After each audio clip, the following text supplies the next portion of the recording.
कर्तावे स्तोत्रम, दैवंतिन स्तोत्रम, प्रभु यीशु मसीह की स्तुति हो। परमेश्वर महान और जीवित परमेश्वर है, अपने वायदों का पक्का परमेश्वर। उसका वचन कहता है आकाश और पृथ्वी टल जाएंगे परंतु मेरा वचन बना रहेगा। हालेलुया।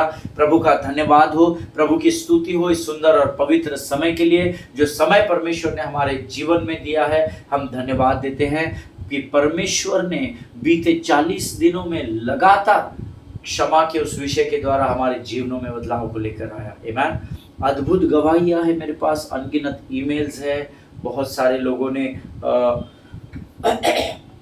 फोन करने के द्वारा मुझे बताया कि जब हमने इस अध्ययन को सुना और सीखा, परमेश्वर ने हमारे जीवन को पूर्ण रूप से बदल दिया। आमीन। मैंने उनसे कहा कि अब जब आप ये जान चुके हैं कि वचन के द्वारा परमेश्वर आपके जीवन में सकारात्मक बदलाव को लेकर आता है, तो मैंने उनसे कहा आप लोग वचनों को थाम कर रखना। आमीन। सिर्फ सुन लिए और 4 दिन हम लोग बहुत आनंद मना लिए, बहुत आशीषित वचन था और 4 दिन उस पर चले और फिर बैकफुट पे आ गए, ऐसा नहीं करना। हालेलुया।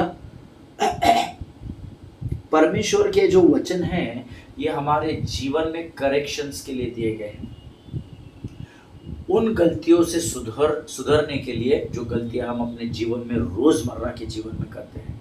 आमीन। परमेश्वर ये वचन हमें इसलिए देता है ताकि हम अंधेरे में ना फंसने पाए, परंतु जब हम उस अंधकार की परिस्थिति में इस वचन को पढ़े तो ये वचन हमें जीवन की ओर लेकर बढ़े। हालेलुया। प्रिय, परमेश्वर ने जो ऑफेंस वर्सेस फॉरगिवनेस ये जो विषय हमें दिया, इसके द्वारा हम 40 दिनों से लगातार इसको सीखते आए और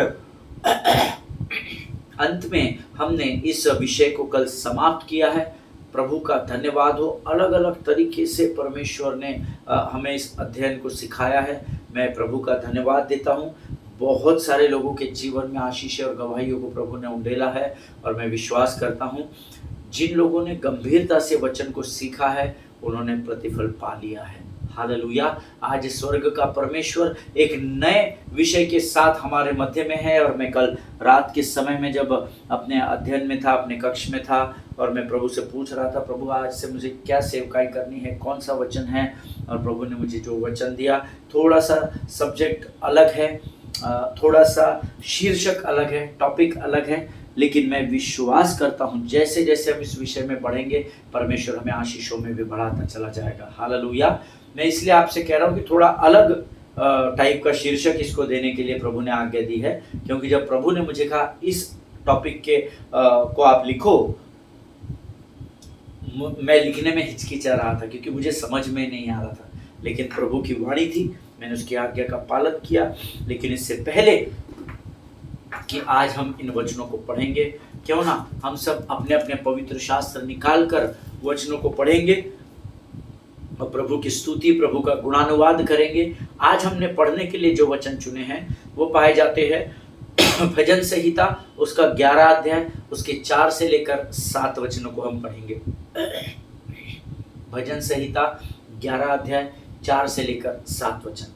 और मैं विश्वास करता हूँ जैसे मैं अपने पवित्र शास्त्र के साथ यहाँ हूँ, आप भी अपने अपने पवित्र शास्त्र खोल कर बैठे हैं। हालेलुया। प्रिय, वचन में लिखा है भजन संहिता उसका 11 अध्याय उसका 7 वचन 4 से 7 वचन हम पढ़ते हैं। परमेश्वर अपने पवित्र भवन में है, परमेश्वर का सिंहासन स्वर्ग में है। उसकी आंखें मनुष्य की संतान को नित्य देखती रहती है और उसकी पलकें उनको जांचती है। यहोवा धर्मी को परखता है, परंतु वह उनसे जो दुष्ट है और उपद्रव से प्रीति रखते हैं अपनी आत्मा में घृणा करता है। वह दुष्टों पर फंदे बरसाएगा और आग और गंधक और प्रचंड लहू उनके कटोरों में बांट दी जाएगी। क्योंकि यहोवा धर्मी है, वह धर्मी के कामों से प्रसन्न रहता है, धर्मी जन उसका दर्शन पाएंगे। हालेलुया। प्रभु इन पढ़े हुए वचनों के द्वारा हमें से प्रत्येक के जीवन पर आशीष दे। प्रियो, परमेश्वर अपने पवित्र भवन में है, परमेश्वर का सिंहासन स्वर्ग में है। हालेलुया। इन दोनों वचनों को हम जानते हैं कि हमारा परमेश्वर पवित्र है और वो जहाँ रहता है वो भवन पवित्र हो जाता है। हालेलुया।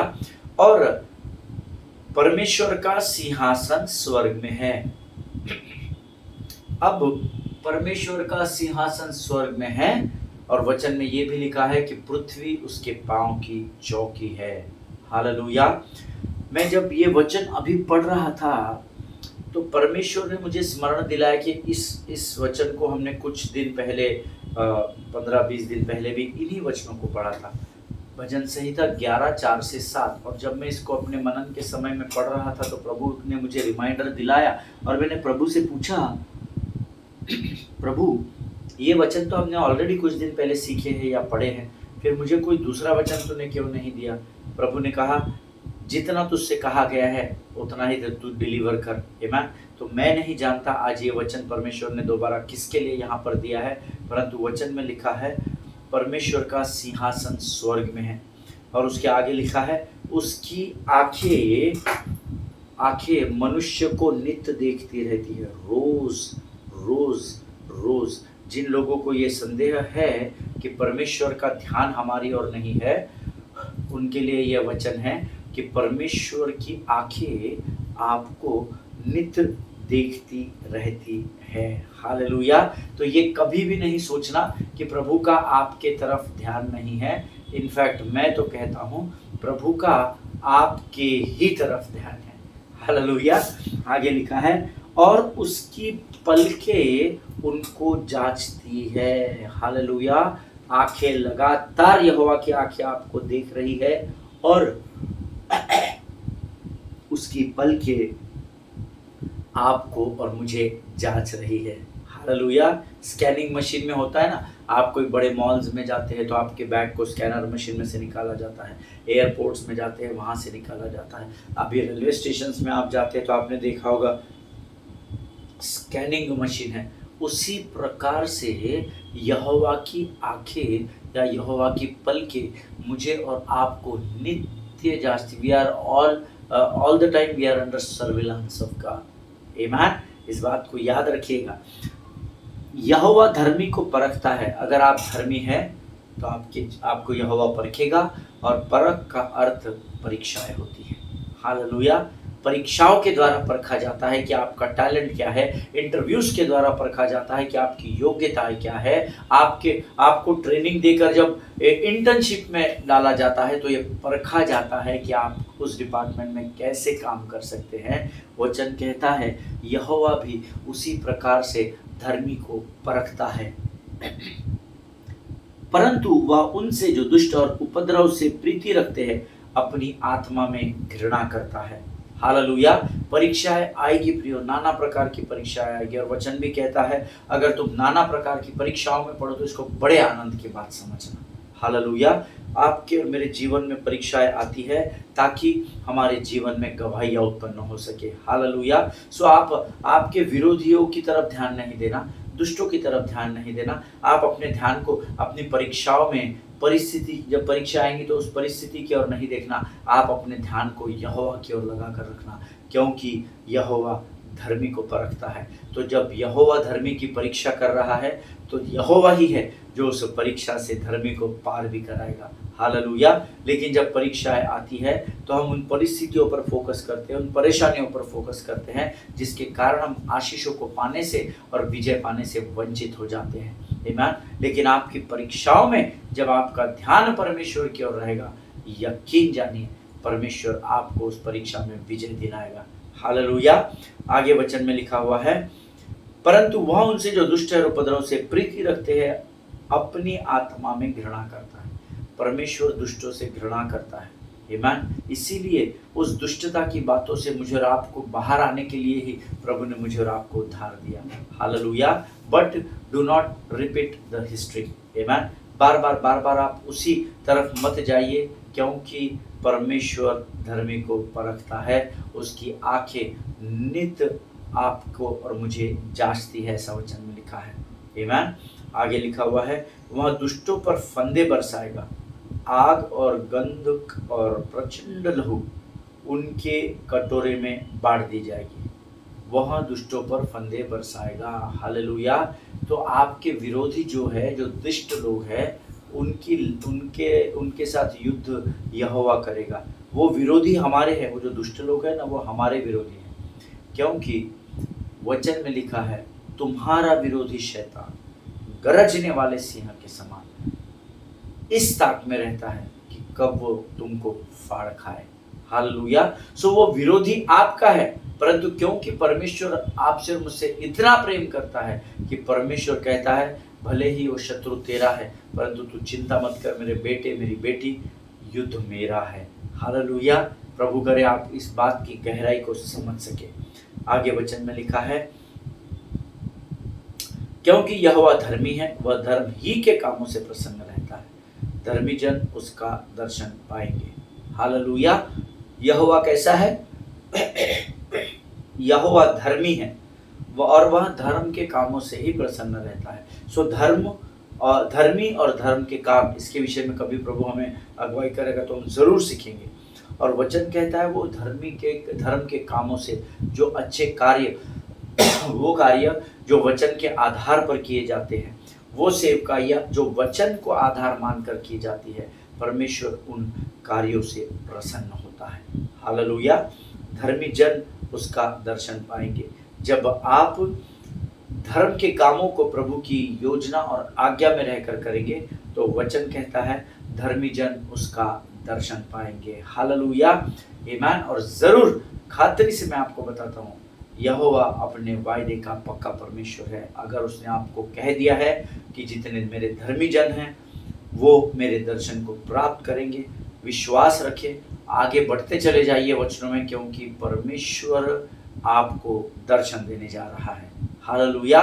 प्रभु इन वचनों के द्वारा हम में से हर एक को आशीष दे। प्रियो, ये वो अद्भुत समय है जब हम आज एक नए विषय की ओर बढ़ रहे हैं, और मैं विश्वास करता हूँ आप सब लोग अपने pen pencil paper notebooks iPad gadgets electronic gadgets सब कुछ लेकर आप तैयार हैं, ताकि आप इन वचनों के द्वारा, लिखने के द्वारा, समझने और पढ़ने के द्वारा आशीषों के भागी होने पाए। हालेलुया। प्रियो, आज इससे पहले कि हम वचनों में आगे बढ़े, ये जो वचन आज हमने पढ़े हैं भजन 11 उसके 4 से 7, उसको पढ़ने की जो ताकत प्रभु ने मेरे मुख में और आपके मुख में दी है, क्यों ना हम उस अद्भुत आशीष के लिए हवा का धन्यवाद दें, उसका गुणानुवाद करें और आने वाले वचनों के लिए हम अपना समर्पण परमेश्वर को करें। Let us pray. खुदावंद प्रभु यीशु मसीह के सामर्थ्य मीठे और जीवित नाम के लिए धन्यवाद देते हैं प्रभु जी। आज इन वचनों के द्वारा तूने फिर से हमसे बातचीत की है राजा। हम धन्यवाद देते हैं प्रभु, बीते क्षमा के विषय को तूने हमें सिखाया राजा, और हम में से बहुतों को करेक्ट किया, करेक्शंस को लेकर आया। हम धन्यवाद देते हैं प्रभु जी। इस समय हम प्रार्थना करते हैं परमेश्वर पिता, इस आने वाले वचन के लिए, इस नए विषय के लिए, इस नए टॉपिक के लिए राजा, जो तू हमारे मध्य में लेकर आया है प्रभु। हम अपने शरीर, प्राण, आत्मा और बुद्धि को तुझे सौंपते हैं राजा। प्रभु हम तुझसे प्रार्थना करते हैं, तू आ और हमारे जीवन के ऊपर संपूर्ण नियंत्रण को ले। सब कुछ तेरे हाथ में सौंपते हैं, अपने आप को यीशु मसीह के लहू में सुरक्षित करते हैं, और इस विनती को धन्यवाद के साथ हमारे उद्धारकर्ता और परमेश्वर यीशु नासरी के सामर्थ्य नाम में मांगते हैं पिता। सुनिए और बड़ी दया से ग्रहण करें। आमीन, आमीन, आमीन। हालेलुया। फिर एक बार इस YouTube के चैनल पर आप सबों का स्वागत। हमने पिछले दिनों में अद्भुत सीरीज को किया है, क्षमा के विषय में हमने सीखा है, और आज एक नई बात को हम सीखने जा रहे हैं। I don't know how you will be able to cope up with this. मैं नहीं जानता कि आप इसको कैसे इस सब्जेक्ट को कोप अप करेंगे, परंतु क्योंकि प्रभु ने दिया है तो ये मेरी जिम्मेदारी है कि मैं इन वचनों को आप तक पहुंचाऊं। हालेलुया। ये मेरी जिम्मेदारी है, और आपकी जिम्मेदारी है कि आपको इन वचनों को गंभीरता से ग्रहण करना पड़ेगा। हालेलुया। परमेश्वर का धन्यवाद हो इस सुंदर समय के लिए। परमेश्वर ने आज इन वचनों को हमारे मध्य में लेकर आया है। प्रियो, हम सब जानते हैं कि इन दिनों सारे संसार में प्रथाओं के और परंपराओं के अनुसार, है ना, according to the rituals and the traditions, ऐसा अंग्रेजी में कहा जाता है, प्रथा और परंपरा के अनुसार पवित्र उपवास को मनाया जा रहा है। आमीन। Sacred season of lent. आमीन। 40 दिनों को उपवास प्रार्थना सारे संसार में मसीही लोग कर रहे हैं, रूढ़ी परंपरा और प्रथाओं के अनुसार वो कर रहे हैं। हालेलुया। इन 40 दिनों के sacred season of lent is going on, और सारे संसार में इसको मनाया जाता है, जिसकी शुरुआत ऐश वेडनेसडे से होती है, और जो रिजरेक्शन डे के दिन समाप्त हो जाते हैं 40 दिन के उपवास, है ना। उस राख के बुधवार से लेके ऐश वेडनेसडे से लेकर तो यीशु के पुनरुत्थान तक, रिजरेक्शन डे तक, इस उपवास को 40 दिनों तक सारे संसार में किया जाता है। और ऐश वेडनेसडे से शुरू होकर रिजरेक्शन डे पर ये उपवास समाप्त हो जाते हैं। आमीन। बहुत सारे ऐसे भी लोग हैं जो इन 40 दिनों को गंभीरता से मनाते हैं, और इन दिनों में जो हम और आप अधिकतर संदेशों को सुनते हैं वो यीशु की मृत्यु से उसके जी उठने के बारे में होते हैं। हालेलुया। और जो लोग बपतिस्मा पा चुके हैं, जिनका उद्धार हो चुका है, वो इस बात को भली भांति जानते हैं। इन 40 दिनों में अक्सर आप मैक्सिमम संडेज देखिए, कहीं पर भी आप प्रचार के लिए जाइए, जो सुनने के लिए जब आप जाते हैं तो वहाँ पर अक्सर यीशु की मृत्यु से यीशु के जी उठने तक की बातों को इन दिनों में प्रचार किया जाता है। Hallelujah. We all know that first 3 gospels are synoptic gospels. हमने क्षमा के अध्ययन में भी सीखा था, सिनॉप्टिक गॉस्पेल्स मैंने आपको बताया था।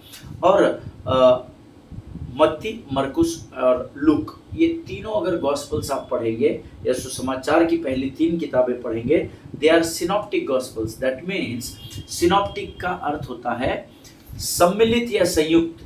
ये डिक्शनरी मीनिंग है जो डिक्शनरी में दिया जाता है, सम्मिलित और संयुक्त। लेकिन अगर आपको सरल भाषा में मैं आपको बताऊं, सिनॉप्टिक गॉस्पेल का मतलब होता है लगभग एक समान।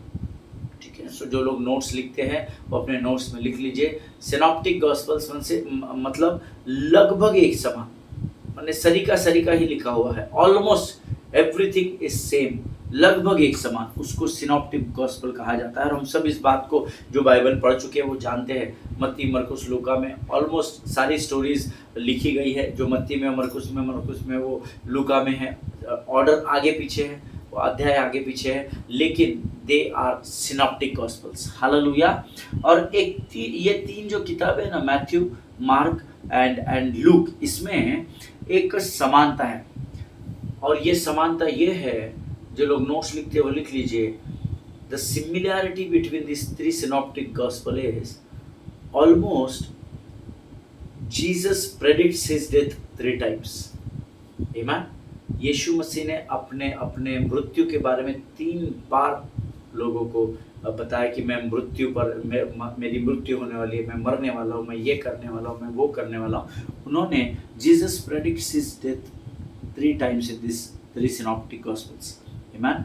इसमें अगर आप पढ़ेंगे, उसमें मैथ्यू 16 आपको मिलेगा, उसमें मार्क 8 आपको मिलेगा, उसमें लूका रचित सुसमाचार उसका 9वां अध्याय मिलेगा। अगर आप मत्ती 16, मरकुस 8 और लूका की 9वीं किताब पढ़ेंगे तो इसमें इन तीनों में आपको ये बातें दिखाई देगी। हालेलुया। लेकिन आज हम मैथ्यू 16 से इसको समझने की कोशिश करेंगे।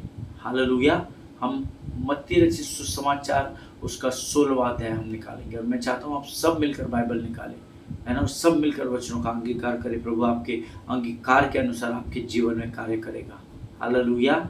वचन कहता है, अगर हम आज जो अध्ययन हमने चुना है मत्ती 16 को हमने सीखने का और समझने की हम आज कोशिश करेंगे। और मैंने मैथ्यू की किताब को इन तीनों सिनॉप्टिक गॉस्पेल्स में से इसलिए नहीं चुना क्योंकि वो पहली किताब है, लेकिन मैंने मैथ्यू की किताब को इसीलिए चुना क्योंकि इसमें यीशु की मृत्यु के बारे में थोड़ा डिटेल्स में लिखा गया है। आप तीनों गॉस्पेल्स पढ़ चुके होंगे, आप विद्वान ज्ञानवान लोग हैं, और आपने खातरी से ये तीनों वचन पहले भी अलग अलग किताबों से पढ़े हैं, ऐसा मैं विश्वास करता हूँ। अगर आप मैथ्यू की किताब उसके 16वें अध्याय में, जहाँ यीशु अपने मृत्यु के बारे में चेले को पहली बार बताता है, और वहाँ से लेकर तो मैथ्यू 20वें अध्याय में जहाँ यीशु यरूशलेम में मृत्यु प्रवेश करने के लिए एंटर हो रहा है, इस पूरी यात्रा में वह अपने चेलों को हर तरीके से तैयार रहने की कोशिश कर रहा है। हालेलुया। आप ध्यान से पढ़िएगा बाद में मैथ्यू 16-20। यहाँ पर परमेश्वर का आत्मा या परमेश्वर पासबान से होकर आपको इस यहाँ पर यीशु के मृत्यु में प्रवेश करने के लिए, इस पूरी यात्रा के लिए, यानी मृत्यु के समय से लेकर तो यरूशलेम में प्रवेश करने तक सारी बातों को ध्यान में रख दिया गया है। अगर आप मैथ्यू 16-20 अध्याय को आपने ध्यान से पढ़ा होगा तो आपको पता ही होगा कि इसमें एक खास ट्विस्ट हुआ है मत्ती की किताब में। आप नोट्स में लिख लीजिए क्योंकि आपको शायद बाद में याद रहे या ना रहे, लेकिन ये अद्भुत बातें हैं। Number 1, if you go through the book of Matthew chapter 16 verse 20, certain things are written here very carefully। इसीलिए मैंने आपको पिछले अध्ययन में बताया कि यूहन्ना का जो गॉस्पेल था, यूहन्ना का सुसमाचार, वो इन 3 सुसमाचारों से थोड़ा अलग था। हालेलुया। अगर आप ये मत्ती 16 से 40 को पढ़ेंगे तो आपको पता चलेगा कोई भी दृष्टांत यहाँ पर आपको नहीं मिलेगा। आमेन। यू विल नॉट फाइंड, आपको किसी भी प्रकार के दृष्टांत को यहाँ इन 16 से 20 अध्यायों में नहीं दिया गया। मत्ती रचित सुसमाचार उसके 16 से 20 अध्याय में सिर्फ एक ही चमत्कार के बारे में लिखा गया है। कौन सा? वो आप घर जाकर पढ़िएगा, मैथ्यू 16:22। केवल एक चमत्कार हुआ है। और तीसरा क्या है? किसी भी बड़ी भीड़ या जन समुदाय के बारे में यीशु ने नहीं लिखा है। आमीन। तो आपको दूसरों से जलन, ईर्ष्या, डाह, बैरभाव, निंदा, वो मेरे साथ ऐसा कर दिया, वो मेरे साथ वैसा कर दिया, ये सब बोलने की ज़रूरत नहीं पड़नी चाहिए। हालेलुया। हमेशा ध्यान में रखिएगा, परमेश्वर ने अपनी इच्छा को लिखित रूप में हम पर प्रकट किया है, तो हमको उस लेटर के, ये जो लेटर्स है, इसके मजकूर को, अर्थात इसके इन शब्दों के द्वारा हमको प्रभु की हृदय की गहराई को सीखना पड़ता है। हालेलुया। यहाँ पर लिखा है, यहाँ पर कोई इन मत्ती 16 से 20 के बीच में कहीं पर भी दृष्टांत नहीं लिखा गया है। एक ही चमत्कार के बारे में लिखा गया है और किसी भी बड़ी भीड़ या बड़ी जन समुदाय यीशु पर गिरती थी, पढ़ती थी, ऐसा कुछ भी यहाँ पर नहीं लिखा है। Amen. But Jesus is having private conversation with his disciples to prepare them for his horrific truth. Hallelujah. हमें हमेशा ध्यान में रखिएगा कि यीशु यहाँ पर इन अध्यायों में अपने 12 चेलों को लेके एक गंभीर कन्वर्शन कर रहा है। वो इसलिए ताकि यीशु मसीह की आने वाली भयंकर और भयानक और दर्दनाक मृत्यु को सहन करने के लिए वे तैयार हो सके। Hallelujah. Okay, let us open our Bible to the book of Matthew chapter 16 verses 21 से 23 को हम पढ़ेंगे। मत्ती रचित सुसमाचार 16 मत्ती रचित सुसमाचार उसके 16वें अध्याय के 21 से 23 वचन को हम पढ़ेंगे। And it is written in the word, उस समय यीशु अपने शिष्यों को बताने लगा कि उसे यरूशलेम में जाना चाहिए, जहाँ उसे यहूदी धर्मशास्त्री, बुजुर्ग यहूदी नेताओं और प्रमुख याजकों द्वारा यातनाएं पहुंचाकर मरवा दिया जाएगा। फिर तीसरे दिन वह मरे हुओं में से जी उठेगा। तब पतरस उसे एक तरफ ले गया और उसकी आलोचना करता हुआ बोला, हे प्रभु, परमेश्वर तुझ पर दया करे। हे प्रभु, परमेश्वर तुझ पर दया करे, तेरे साथ ऐसा कभी न हो। फिर यीशु उसकी तरफ मुड़ा और बोला, पतरस, मेरे रास्ते से हट जा। अरे शैतान, तू मेरे लिए एक अड़चन है, क्योंकि तू परमेश्वर की तरह नहीं, लोगों की तरह सोचता है। अंग्रेजी में बहुत सटीक लिखा है, for that time on Jesus began to explain to his disciples that he must go to Jerusalem and suffer many things at the hands of the elders, the chief priests and the teachers of the law, and that he must be killed।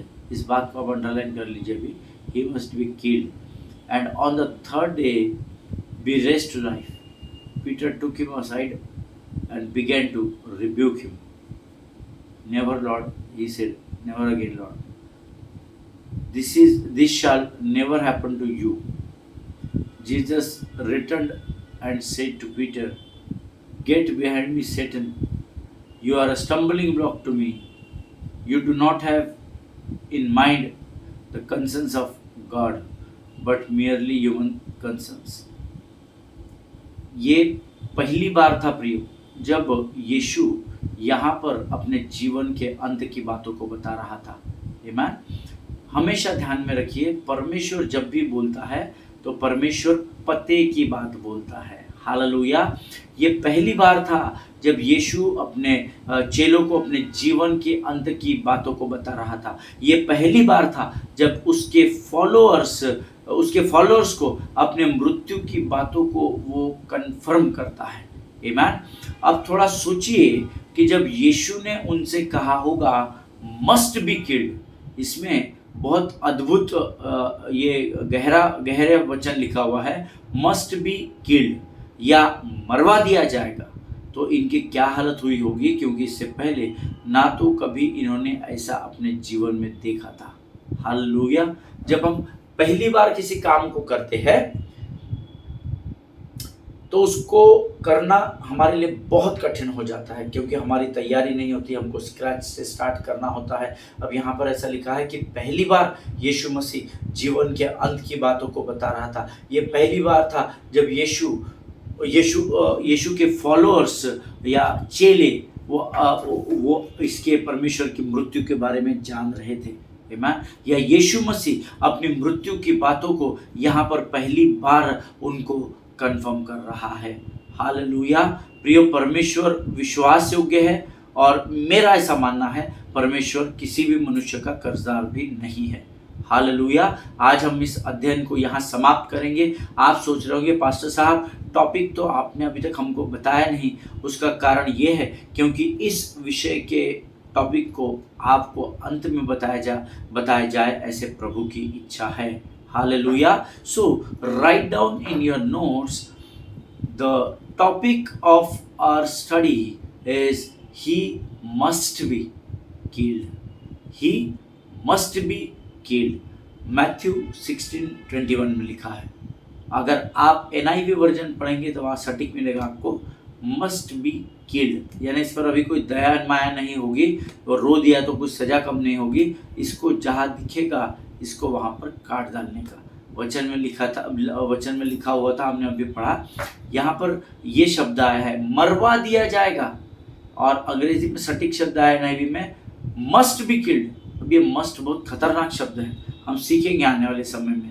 थोड़ा imagine करें कि यीशु अपने चेलों को कोनों में लेकर जाता है और उनको बताता है that I am going to be killed now. अब मैं ज़्यादा दिन तक तुम्हारे साथ नहीं रहूँगा, तो आपकी हालत कैसी हो जाएगी अगर आप चेलों में रहेंगे तो। आमीन। प्रभु का धन्यवाद हो कि उसका अनुग्रह हमारे लिए काफ़ी है।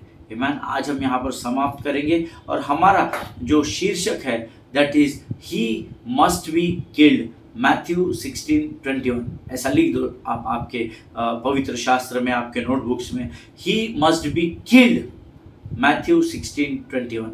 हालेलुया। परमेश्वर आप सबों को बड़ी बरकत और बड़ी आशीष दे। हम कल फिर मुलाकात करेंगे। ये समय है जब हम अपने सिरों को झुकाकर यहोवा का धन्यवाद करेंगे। Let us pray. खुदावंद प्रभु यीशु मसीह के सामर्थ्य नाम के लिए धन्यवाद देते हैं। प्रभु परमेश्वर पिता, इतने धूप में तू हमको परमेश्वर पिता, हर एक छाव में तू हमको परमेश्वर पिता, हर एक अग्नि और पानी की गहराई से परमेश्वर पिता तू हमें बचाता है। हम तेरा धन्यवाद देते हैं राजा। आज इन वचनों के द्वारा प्रभु तू एक नए विषय की ओर हमको लेकर जा रहा है, इसलिए हम तुझे धन्यवाद देते हैं। जितनों ने सुना उनमें से हर एक को आशीष दे। सारी बातों में महिमा तुझको देते हैं। आगे के संपूर्ण समय को हम तुझे सौंपते हैं। प्रार्थना को धन्यवाद के साथ यीशु नासरी के नाम से मांगते पिता, सुनिए और बड़ी दया से ग्रहण करें। आमीन। हालेलुया। प्रभु आप सबों को आशीष दे, बरकत दे। अपने पासवानों के लिए प्रार्थना करें, उनके परिवारों के लिए प्रार्थना करें, भारत देश के लिए प्रार्थना करें, इज़राइल के लिए प्रार्थना करना न भूलें। हम कल एक बार फिर इसी समय मुलाकात करेंगे। तब तक स्वस्थ रहे और सुरक्षित रहे। सभी को जय मसीह की। God bless you all.